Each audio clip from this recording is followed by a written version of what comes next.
व नगरपालिकेच्या जागेवरील अतिक्रमित बांधकाम काढण्याची तयारी प्रशासन करीत आहे। प्रशासनाच्या या भूमिकेचे कोपरगाव वासीय स्वागतच करणार व करतील। मात्र नगरपालिकेने पैसे कमवण्याच्या हेतूने टाउन प्लॅनिंगचे नियम डावलून रस्त्यावर बांधकाम करून गाळे बांधले, त्याचे काय? याने रहदारीला व पादचाऱ्यांना त्रास होत नाही काय, असा खडा सवाल शहरवासियांच्या वतीने ॲडव्होकेट रविकाका बोरवके यांनी प्रशासनाला केला असून या मुद्द्यावरून नागरिक कोर्टात दाद मागणार असल्याचेही ॲडव्होकेट रविकाका बोरवके यांनी म्हटले आहे।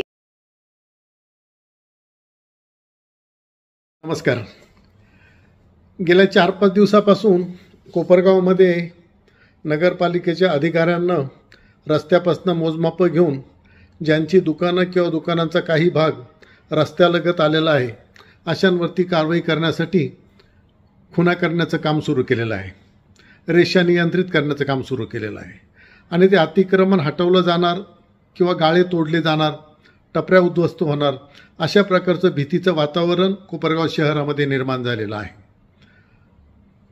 2011 साली कोपरगावमध्ये अतिक्रमण हटावची फार मोठी मोहीम झाली आणि त्याद्वारे धारणगाव रोड असेल, मुख्य रस्ता असेल आणि गावातील इतर छोटे रस्ते असतील किंवा इतर ठिकाणचे देखील अतिक्रमण काढून लोकांची दुकानं त्या ठिकाणी काढली गेली, पाडली गेली, लोकांचे व्यवसाय बंद झाले। परंतु त्यानंतर 2011 पासून आजपर्यंत 2025 पर्यंत गेली जवळपास 12-14 वर्ष शासनाकडनं किंवा नगरपालिकेकडनं या विस्थापितांना पुन्हा प्रस्थापित करून जागा उपलब्ध करून द्यायचं कुठलंही काम आजपर्यंत झालेलं नाही आणि पुन्हा एकदा नव्यानं त्या ठिकाणी टपऱ्या काढण्याचं काम किंवा दुकानं तोडण्याचं काम या ठिकाणी सुरू होणार आहे आणि म्हणून नागरिकांमध्ये घबराट निर्माण झालेली आहे।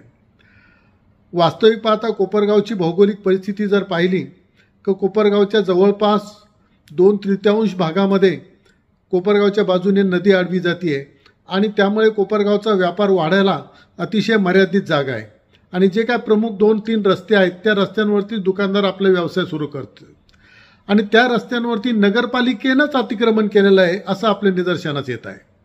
म्हणजे जे आता मी उदाहरण दिलं आहे खरं म्हणजे काल देखील की बस स्टँडच्या शेजारी ज्या ठिकाणी नगरपालिकेचं पूर्वी सेंट्रल गोडाऊन म्हणून होतं, जकात नाक्याचा माल त्या ठिकाणी यायचा, असे त्या गोडाऊनच्या जागेवरती नगरपालिकेने गाळे बांधलेत, भर रस्त्यावरती गाळे बांधलेत। त्यामुळे त्या ठिकाणी एसटी वळायला आणि एसटी बाहेर जायला देखील बस स्टँडमध्ये अडचण निर्माण होते। त्या गाळ्यांच्या समोर देखील रस्ता अरुंद होतो आणि त्यामुळे तिथे अडचण निर्माण होते।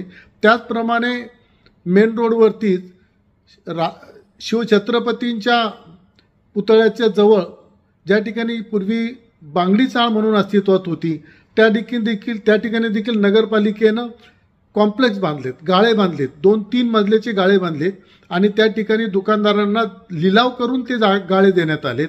त्याच्याच जवळ त्या ठिकाणी नगरपालिकेची शाळा होती, 1 नंबर शाळा ज्याला म्हणायचो, त्या शाळेची देखील जागा संपूर्णपणे शाळा त्या ठिकाणून हलवली गेली आणि त्या ठिकाणी शॉपिंग कॉम्प्लेक्स तयार केलं गेलं। परंतु ते शॉपिंग कॉम्प्लेक्स शाळेच्या जागेमध्ये न जाता रस्त्यावरती आलं, त्यामुळे शाळेची जागा मोकळी जी जागा होती त्या ठिकाणच्या दुकानदारांचा आजही व्यवसाय होत नाही। रस्त्यावरच्या दुकानदारांच्या समोर गाड्या उभ्या राहिल्यानंतर रस्त्यात अडचण होते। अशा प्रकारचं वातावरण नगरपालिकेच्याच या चुकीच्या धोरणांमुळे निर्माण झालेलं आहे। त्याचबरोबर गांधीनगरच्या बाजूला देखील जी मराठी शाळा आहे त्या शाळेच्या मागच्या बाजूला गांधीनगर रोडवरती नगरपालिकेने पत्र्याच्या टपऱ्या टाकल्यात, रस्त्याच्या कडेला टपऱ्या टाकल्यात आणि त्याचबरोबर त्याच्या देखील शेजारी पुन्हा टिळकनगरच्या पूर्व बाजूला देखील पत्र्याच्या टपऱ्या टाकल्यात आणि त्या लिलाव करून त्या ठिकाणी भाडेकरूंना दिलेल्या आहेत। वास्तविक पाहता त्या जागेमध्ये देखील थोडंसं जर मागे सरकून शाळेच्या इमारतीच्या जवळ जाऊन किंवा शाळेची इमारत थोडी पुढे सरकून, कारण त्या ठिकाणी प्रशस्त जागा आहे, त्या ठिकाणी कायमस्वरूपीचे गाळे देखील नगरपालिकेला बांधता आले असते व्यवस्थित प्लॅनिंग करून, पण तसं केलं गेलं नाही। रस्त्यावरती गाळे काढायचे, त्याच्यातून लिलाव करायचा, लिलावातून भरीमोठी रक्कम जमा करायची, भाडंही चालू करायचं, म्हणजे व्यावसायिकांना त्या ठिकाणी कायमचा कुठलाही आधार होत नाही, टांगती तलवार त्याच्या डोक्यावरती राहते आहे आणि त्यांना कायमच विस्थापिताची भीती त्यांच्या मनामध्ये बाळगते आणि अशा प्रकारे रस्त्याला देखील रहदारीला त्रास होतोय। त्या दुकानदारांच्या समोर गिऱ्हाईक आल्यानंतर त्यांनी गाडी कुठे लावायची, गाडी कुठे पार्क करायची, दुकानामध्ये जायचंय आणि मग रस्त्यावरती अडचण येते। रस्त्यावरच्या पायी चालणाऱ्यांनी, शाळेतल्या मुलांनी जायचं कसं हा प्रश्न निर्माण होतोय। आणि म्हणून ही जी काय अडचण करून ठेवली ही नगरपालिकेनेच करून ठेवलेली आहे। वास्तविक पाहता नगरपालिकेने जर व्यवस्थित प्लॅनिंग केलं तर गावामध्ये देखील, शहरामध्ये नगरपालिकेचे रिझर्वेशन असलेले काही प्लॉट आहेत, त्या ठिकाणी नगरपालिका गाळे बांधू शकते। साधं उदाहरण द्यायचं म्हटलं तर खुले नाट्यगृहाची जी जागा आहे, ते खुले नाट्यगृह गेली 20-25 वर्षामध्ये तिथं कुठलंही नाटक नाही, ते केवळ नगरपालिकेचं सामान गोडाऊन म्हणून टाकण्यासाठी त्याचा वापर होतो आहे। ती इतकी मोठी जागा आहे त्या ठिकाणी की तिथे देखील नगरपालिका एक चांगल्या प्रकारचं कॉम्प्लेक्स, शॉपिंग कॉम्प्लेक्स त्या ठिकाणी करू शकते आणि ज्या योग्य ह्या विस्थापितांना त्या ठिकाणी जागा उपलब्ध करून देऊ शकतं। त्याचबरोबर पुन्हा त्या शेजारी बस स्टँडची जी जागा आहे, धारणगाव रोडला असेल किंवा मेन रोडला असेल, त्या दोन्ही ठिकाणी बस स्टँडचं काम सुरू करताना बस स्टँडची जर व्यवस्थित चर्चा करून दोन्ही ठिकाणी चांगले गाळे त्या ठिकाणी बांधून व्यावसायिकांची सोय करता आली असती।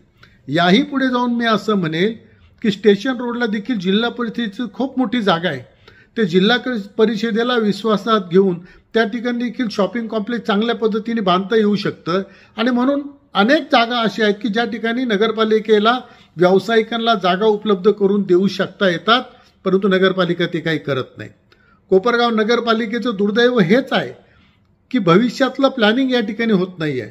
कोपरगावचा एक जो रिंग रोड म्हणून होता, ते रिंग रोड सुद्धा नगरपालिकेने आजपर्यंत केलेला नाही। तो रिंग रोड जर त्या ठिकाणी झाला तर लोकांना त्या रिंग रोडवरतीच देखील व्यवसाय करण्यासाठी जागा होतील। आणि म्हणून असे अनेक मुद्दे आहेत।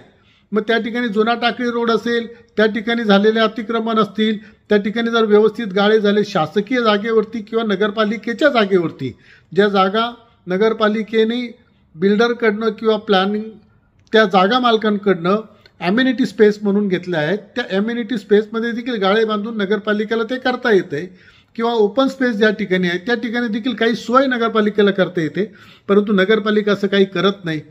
2011 साली बुलडोझर चालवले, सगळे धंदे उद्ध्वस्त करून दिले।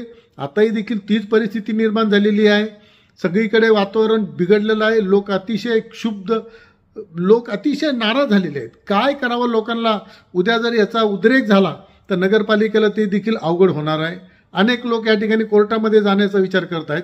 नगरपालिका जर रस्त्यावरती अतिक्रमण करत असेल तर तुम्हाला आज नागरिकांना पुन्हा त्या ठिकाणावर, या संदर्भात काही दुकानदारांचं तर असं म्हणणं आहे की आम्ही ज्या ठिकाणी दुकानं त्या ठिकाणी टाकली, दुकानं वाढवलीत किंवा काही नगरपालिकेच्या जागेवरती अतिक्रमण केलं असेल, ह्या जागा नगरपालिकेच्या अधिकाऱ्यांशी संगनमत करून त्यांच्याशी चर्चा करून ते आम्ही केलेलं आहे।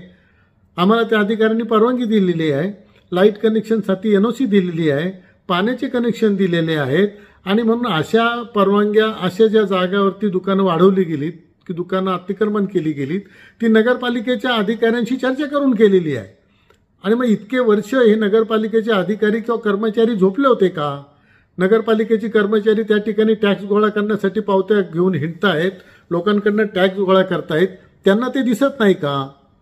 मग ज्या अधिकाऱ्याच्या काळामध्ये हे असं अतिक्रमण झालेलं असेल, टपऱ्यांची वसाहत त्या ठिकाणी निर्माण झालेली असेल, तो अधिकारी यात दोषी नाही का? आपल्या कर्तव्यामध्ये कसूर केली आहे म्हणून त्यांच्यावरती कारवाई नको व्हायला? अधिकाऱ्यांनी कर्तव्यामध्ये कसूर केलेली असेल, चूक केलेली असेल, जाणून बुजून काही संगनमत करून त्या ठिकाणी जर केलेलं असेल तर त्याला त्याची शिक्षा झाली पाहिजे, त्यांच्यावरती देखील फौजदारी कारवाई झाली पाहिजे। अशा पद्धतीचं या ठिकाणी नागरिकांची मागणी आहे।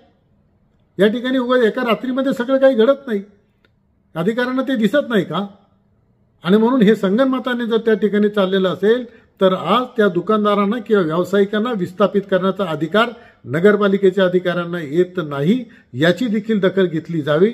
आणि इथून पुढे ज्यांच्या कारकिर्दीमध्ये अशा प्रकारचं अतिक्रमण होईल त्या अधिकाऱ्यांवरती कारवाई झाली पाहिजे।